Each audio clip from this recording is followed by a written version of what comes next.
The Colorado Avalanche have a lot of money, a lot of cap space, but they have a lot of holes to fill. Who do they target in free agency? Who can they bring back as RFAs? Are there any expiring contracts that they're going to want to re-sign? Breaking it all down with Adrain Dater of Dater on Avalanche. Welcome back to another edition of the Edgework offseason previews here. Today with Adrain Dater covering the Colorado Avalanche. You can find his articles, Dater on Avalanche, there, so you can check out everything he's writing about covering the team. Adrain, we're going to go through here today talking about everything going on with the Avalanche leading into this offseason, some of the big moves that they might have to make, how you would go about constructing this roster going into next season to bring them back to the Stanley Cup Finals and hopefully lifting the Stanley Cup above their head. But looking at what happened last season, you're looking at a bunch of expiring free agents here. You've got a couple of guys who are going to be restricted free agents as well. Where would you go first if you are Joe Sakic heading into this offseason in terms of restricted free agents, guys who are expiring here? You got looking at Bowen, Byram, Alex Newhook, some of the bigger guys who actually were bigger parts of the team. Would you look to bring them back? Would you maybe have to move on to them? How would you kind of handle some of those situations there? Well, no, I'd want to bring back all my restricted free agents who are, the big two are Bo Byram and Alex Newhook. You got to sign both. I mean, I fully expect that to happen. Although, I do think that could be some. I think there could be some issues with Byram still with term, the whole package. I'm sure the Avs would want to sign him long term, but if I'm not mistaken, I think he's only got he's got 4 years to UFA, I believe. So. If you're going to sign, if you want this 8-year deal or something like it gave, Makar, like Shushkin, Landeskog, you have to pay the premium, obviously. So that'll be expensive, but I'm not sure Bo Byram wants to sign a long-term deal. There's been some chatter over the years that he might want to eventually go back to Vancouver and be close to home. Yeah, big BC boy. So, but Avs are he's in the driver's seat. I think although he has been injured, of course, and hasn't played a full season in the NHL, not even close. So that hurts his leverage a little bit. But I would say he's gonna have to get at least I would say $5.5 million next on his next deal, something like that. And if you're going to do that, like, what are you looking at? Right. Like, what would you be looking at on term on that kind of money there? I'd want him for 8 years. I'd want to get him as long as I could. He's a good player, really talented, good, eats up a lot of minutes, possesses the puck all the time. His scoring is going up. He seems to be over the concussion thing. So, his last injury was it was a lower body injury last year that kept him out pretty good amount. But, seems like the concussion days are hopefully over. And, so as long as it takes, I would, if he wants to do 8 years, I would give it to him. Now, if you're going to look at Alex Newhook, where would you kind of slot him in compared to Bowen Byram, where you're kind of looking maybe in a similar situation there in terms of, hey, when he becomes a free agent, so maybe you don't want to walk him right to that, but are you looking to maybe bridge him, or would you try to get him under a long-term contract here as well? I think I'd do a bridge. I think it's fair to say he didn't have a great year. This past year, he did score 14 goals, but only 30 points, I believe. And, I think they were hoping for 50 points at least. They started him out as a second-line center on the season, and it just didn't put in any points. So seemed like he has not proven himself yet with the fuller top six roles that he's been given a chance at. And so I think that I think 3 years is what I would do. I think he's still so young that you can't give up at all on him. He's 21, and he's got good talent. I think he's going to score eventually. But there's been, he's the Brady. He needs to get over, the 30-point mark at least. He's got to get 40 points if he wants to play meaningful minutes on this team. So I would say 3 years. I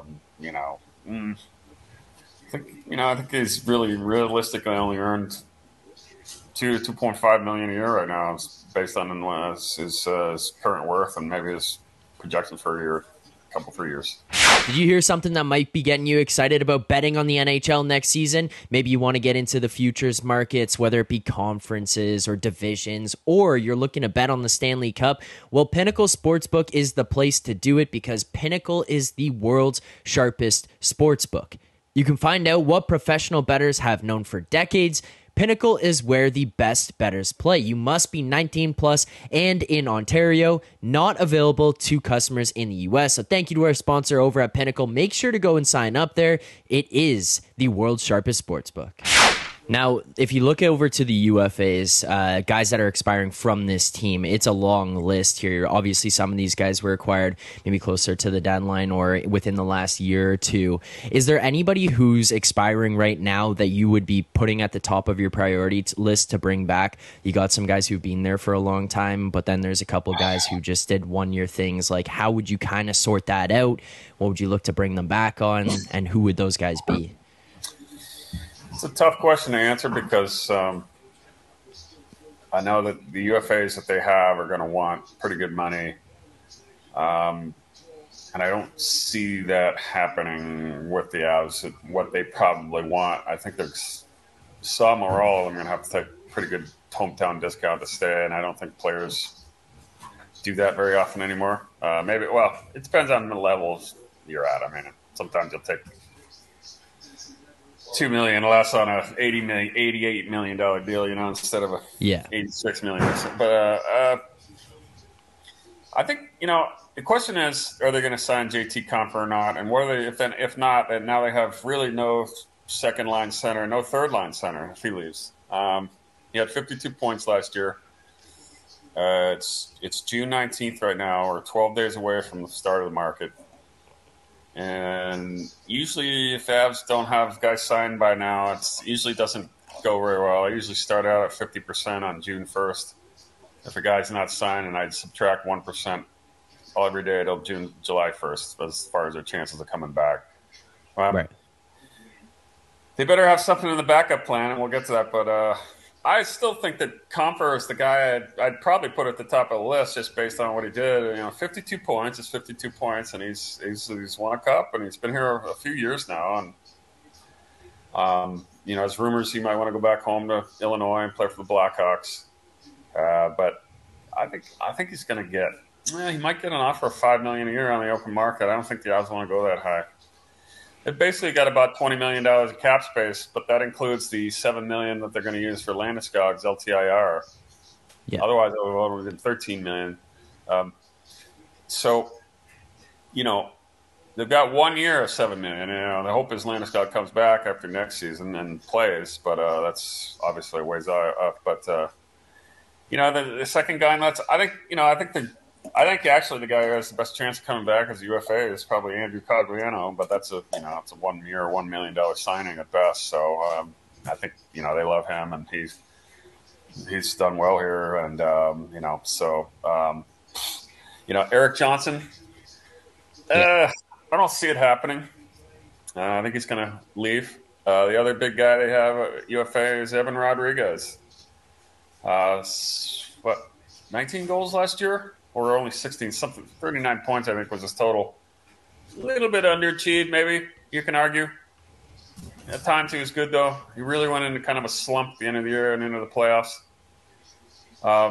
Rumor is he wants over $4 million a year. Not sure. I don't know. Maybe that's worth it today in the league, but I don't know if I'd go that. He's almost 30. So to answer your question, roundabout form, you know, I think the only guy who really, I think there's only two guys that I would say have a chance of coming back, and that's Cogliano and Compher.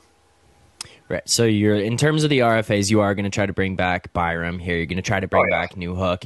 You look ahead to the UFAs, guys who are expiring here, unrestricted. Prioritize Compher, maybe look down to Cogliano. But other than that, it's kind of, if you find a spot, it's there. If not, you're not really going to force it. So now you take a look into the actual bigger pool of unrestricted free agents. Are there any guys out there that you see as being good fits here, whether it be positionally, the style of play, and not on top of that financially, and what you can get for them for term and contract in the bigger free agency pool right now? Yeah. Well, if they lose Compher, and Rodriguez. Now they have real holes at center. Yeah. I mean, they have Nathan MacKinnon at center. No problem there. But you almost have no second and third line centers. And I don't think Lars Eller will be back. They got him for a second round pick. That turned out to be a bad deal. So they're going to need a center. The pickings aren't very good on center UFAs. I mean, it's just not. Jonathan Toews could be available. I don't think he's going to leave Chicago. I'm not sure he's ever going to play again, really. I think he will, but I don't think he wants to leave Chicago. I would love to get Patrick Kane. I'm a big name guy. I like stars. But he may not be able to play till January with the hip surgery. Yeah. I think he'd be great on the team, though. I really do. I think he'd be excellent playing on that power play and scoring points and playing at times with MacKinnon and Mikko Rin. And so I think it would be a great fit. But, people keep shouting me down on Twitter about, you can't sign a guy who's too old. A lot of guys had good years as old guys last year and did well in the playoffs, won cups, some guys. So I don't buy that age thing too much. I think Patrick Kane's got 3 or 4 good years left in him. And assuming the surgery is fine. I like a guy like Tyler Bertuzzi. I just don't think a guy like Bertuzzi, the last name Bertuzzi, could play in Colorado very well. Fair enough. Yeah. Not with the Steve Moore, Todd Bertuzzi incident. Still kind of, forever a historic moment in that team, infamous. But they're going to need a center. It's just like I said, there's just not much out there. So either they're going to have to re-sign Confer, hope Newhook has a better year. Maybe he can make that jump to 2C. That's the hope. I mean, he's a first-round pick. If not, then you're talking about a team that scoring went down a little bit, even last year from the Cup team, quite a bit actually. That's lost Rodriguez, Confer. Going to have to get a guy who can score 20, 30 goals, period. I don't know who, there's big names that have been coming off injuries that could play. And I always like a guy who's coming back after an injury maybe and wants to prove it to everybody, maybe Max Pacioretty, somebody like that, Right. I mean, he's a good player when he's healthy. He scored a lot of goals in Vegas. So I think they're pretty well set on defense still. Yeah. It's going to have to be offense all the way. Well, is there anybody within the system right now that you think could potentially make the leap up? You talked about Byram and Newhook. You kind of need Newhook to maybe step up, but he's already been playing with the big club. Is there anyone lower down in the minors right now? Any prospects or anything that you could see potentially jumping in and making an impact on this Avs team going into next season? Well, the 2 names that are probably at the top of the list are Oscar Olsson, first-round pick, had a phenomenal start to his junior season a couple of years ago, like a goal a game. He didn't score quite at that pace at all in AHL first season. He's probably still, though, your top forward prospect in this team. Jean-Luc Foudy is another guy. I thought he looked pretty good last year at times playing for the Avs, and then they had like 100 guys playing on the team last year. But he was one of the guys I thought looked good as a prospect. That I think another year stronger and more developed. I think he could be a good third-line player. But after that, the pickings are getting slim. They traded a lot of picks. They don't have a second or third round pick, not even for this year, but next year. They got their first rounders, which they didn't have this past year. But the cupboard's been a little more, paired. They got a cup out of it though, so it's always you always say, "Hey, we got a cup." That ends up being worth it. They've been picking in the later rounds last few years, so they have not had a chance to get a real stud, guaranteed blue chipper in here in a few years. They did have too many of them for a while because they were the last place team for a while. Yeah. But, now they win a cup. They're picking the last thing. They won the division last year. People forget how they came back and won it on the last day of the year. So they're still picking like 27th this year. But to answer your question, after Foudy, Olsson, the pickings are slimmer. Alex Bocage didn't have a great year with Colorado Eagles. He was somebody I thought could maybe come in and be a scorer. It hasn't happened yet. Like I said, the cupboard needs to be restocked. Okay, so looking outside, one of the big things that we kind of see here with this team is that hole at center. And if you can't get Comfort back here, that's going to just create an even bigger gap. You're starting to see articles circulating online, and majority of it is speculation here. But what we're trying to do, especially here at the end of this one, is maybe it's speculation, maybe it is just an ideal situation or anything like that, or someone that you think personally could be a fit here. Is there anyone that you might target in a trade or via trade to come to the Avalanche? Anyone out there that you might go hunt after this offseason, whether it be to fill in that center position or to kind of stock up on the wings and solidify this team? But is there anyone out there that you look at and say, hey, that's the guy I'm going after, I'm calling that team? And how do you maybe make it fit? I love Josh Anderson and the Canadians. I just think he'd be a good fit on the Avs. Doesn't seem like he'd be totally on the market for the Habs, and yet it seems like everybody on the Habs is on the market. So the big trade chip they probably have to get a guy like that or another good forward is Sam Girard, defenseman, $5 million. I think he's got 3 more years on that contract at 5, so you can argue that that's good value for other teams. After that, they can't trade any of their top guys and realistically, consider themselves an elite team anymore because they've already lost, some time. I mean, losing Landeskog was just a big blow. Let's face it. Yeah. You lose your captain. He's not playing for the next whole year.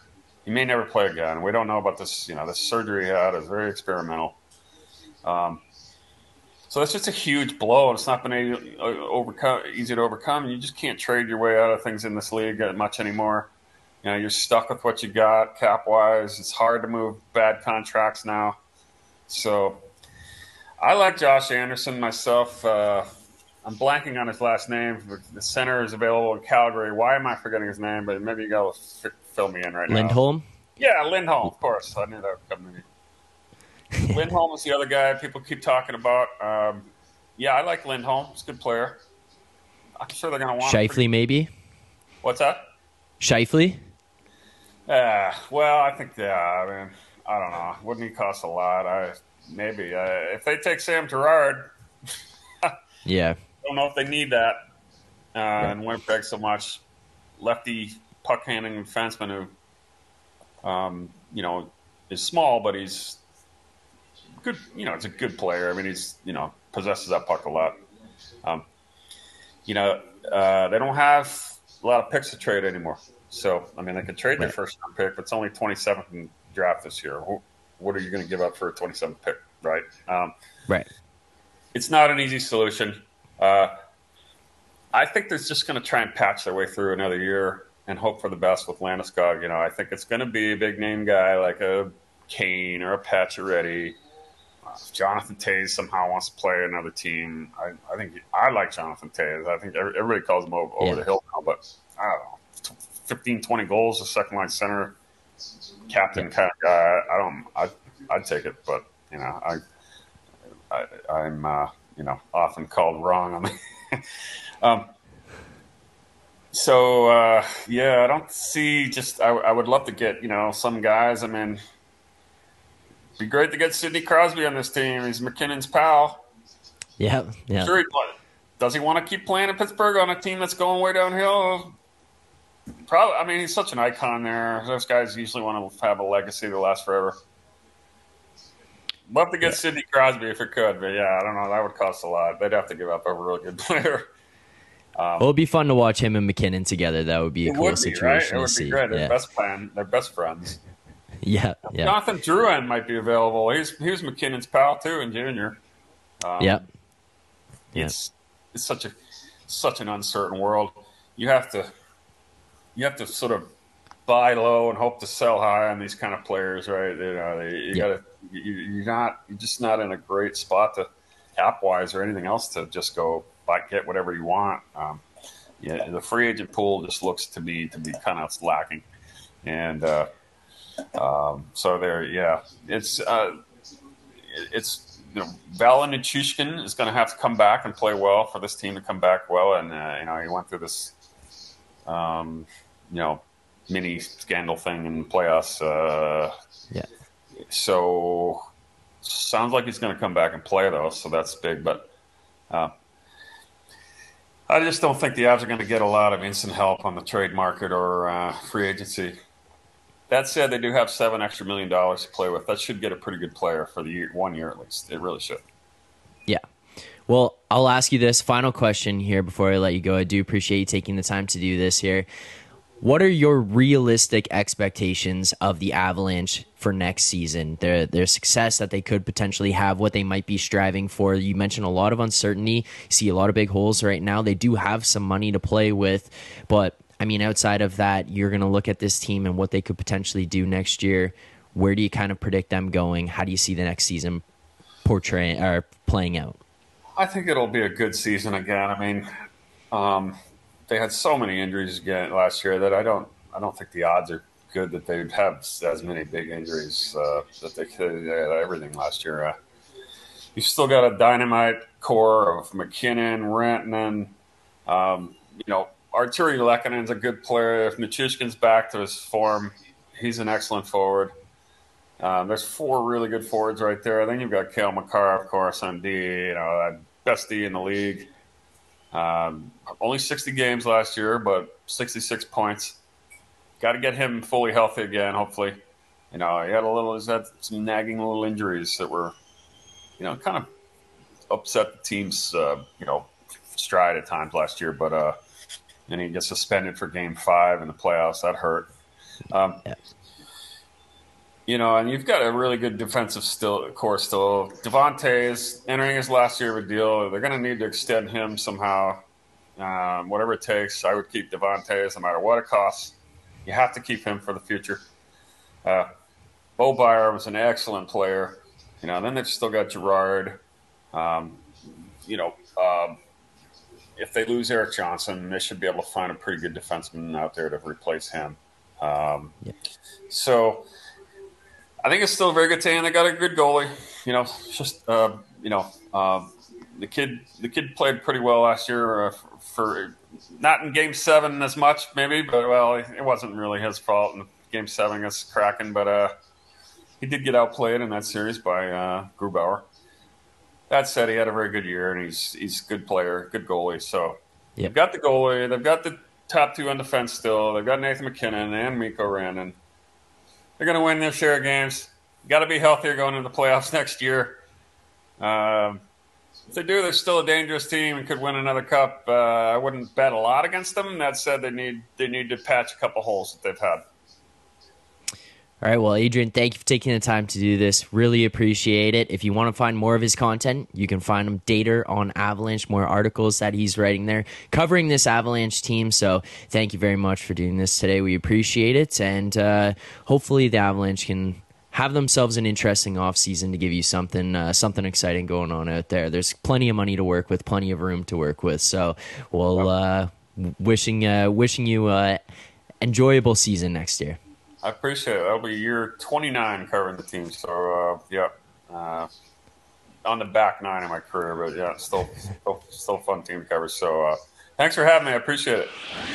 Thanks to Adrian Dater for taking the time to do this here today. The Edgework off-season previews continues here on the Edgework HQ YouTube channel, and you're not going to want to miss any of it. So if you enjoyed the content here today, please make sure to hit that like button, hit subscribe to the Edgework HQ YouTube channel, and while you're at it, you might as well click that bell, turn on notifications so you get notified every single time that we go live or new videos come out here on the Edgework HQ YouTube channel. Guys, it is a long off season ahead of us, but more and more of these videos will be coming out ahead of free agency and then reacting to stuff once free agency starts. So you're going to want to find all of that here on the Edgework HQ YouTube channel. We look forward to seeing you guys throughout the summer. Excited to be back next season with more live picks and predictions on our daily show. But until then, enjoy the summer.